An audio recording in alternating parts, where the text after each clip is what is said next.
Oke, assalamualaikum warahmatullahi wabarakatuh. Salam jumpa lagi bersama channel radio, channel penyemangat peternakan bebek telur. Nah, untuk hari ini semoga teman-teman tetap diberi kesehatan dan kelancaran, karena kesehatan adalah rezeki yang tak terhingga yang diberikan oleh Allah Subhanahu wa Ta'ala, yang wajib kita syukuri. Jadi untuk video kali ini kita akan bahas yaitu solusi cara mengatasi bebek petelur yang malas bertelur rutin setiap hari.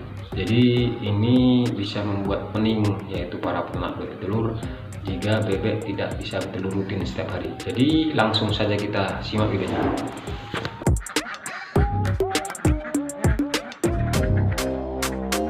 Teman-teman sedulur-dulur semuanya, jadi yang pasti ketemu lagi yaitu bersama channel radio, channel peternakan bebek telur. Jadi untuk hari ini kita sharing kembali seputar peternakan bebek telur. Nggak bosan-bosan untuk berbagi ilmu walaupun hanya sekedar sederhana ilmunya. Oke teman-teman sedulur-dulur semuanya, jadi kita untuk hari ini mengambil tema yaitu solusi cara mengatasi bebek petelur yang tidak bertelur rutin setiap hari.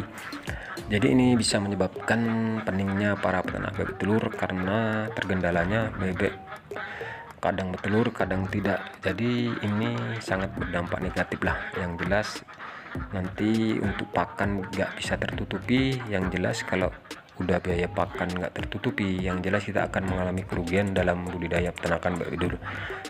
Jadi langsung saja kita sharing-sharing teman-teman.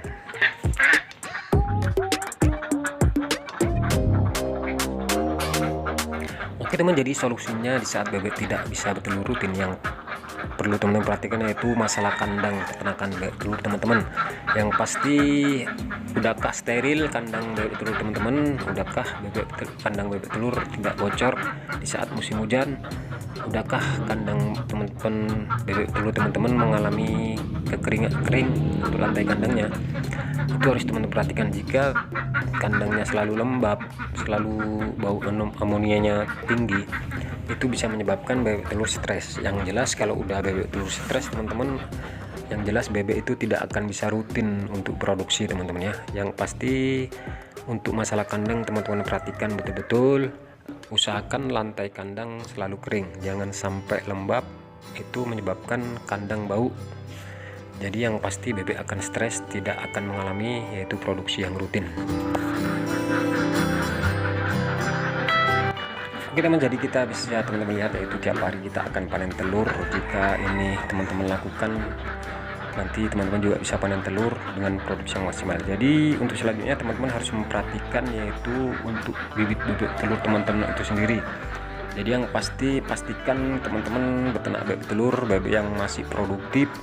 Yang pasti kalau misalnya mau dasar pemasukan bebek telur itu usahakan dari baya, jangan sampai terlalu muda umurnya. Yang pasti jangan sampai kurang dari umur 4 bulan.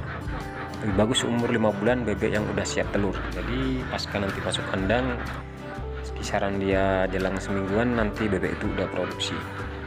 Jadi yang pasti untuk pemilihan bibit bebek telur, pastikan bebek yang produktif, jangan sampai bebek yang beraneka ragam jenis, yaitu dari ada yang tua ada yang muda. Itu yang bisa dipastikan bebek itu tidak akan bisa bertelur rutin. Apalagi teman-teman memaksakan bebek yang udah tua teman-teman kandangkan, teman-teman ternak, itu tidak akan mengalami produksi yang rutin maksimal. Nanti teman-teman akan mengalami kerugian dalam bidang peternakan bebek telur.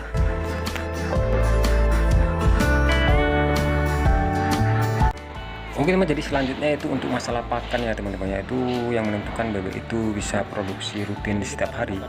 Yaitu kadang teman-teman untuk masalah pakan itu disepelekan, yaitu nggak jatuh jenis. Jadi untuk peternakan bebek telur, pakan itu memang betul-betul harus mengandung nutrisi, protein dan mineral yang cukup. Makanya untuk kadar persennya harus pas.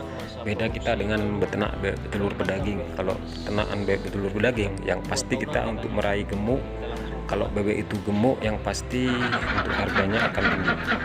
Jadi untuk pakan kalau bisa teman-teman usahakan itu pakan yang betul-betul mengandung nutrisi yang tinggi lah, protein yang tinggi.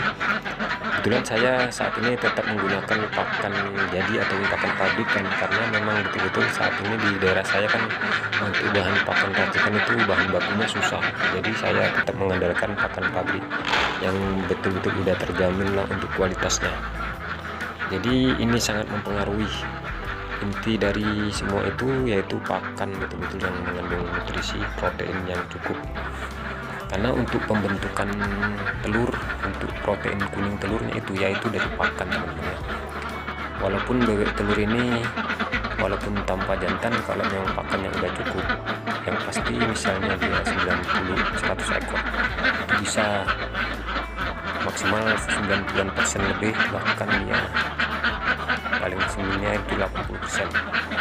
Pasti kita konsisten. Jadi yang pasti jika teman-teman memberi pakan apa adanya, yang pasti bebek itu tidak akan rutin bertelur setiap hari.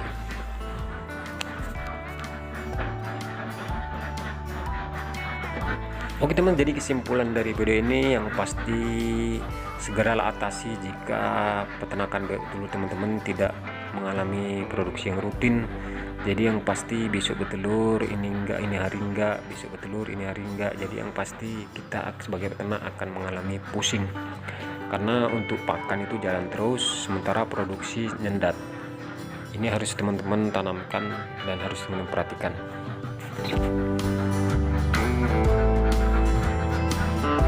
Oke teman, jadi cukup sekian sajalah video singkat kali ini. Yang pasti jika ada kritik dan saran bisa teman-teman tulis di kolom komentar, insya Allah bisa kita diskusikan bersama.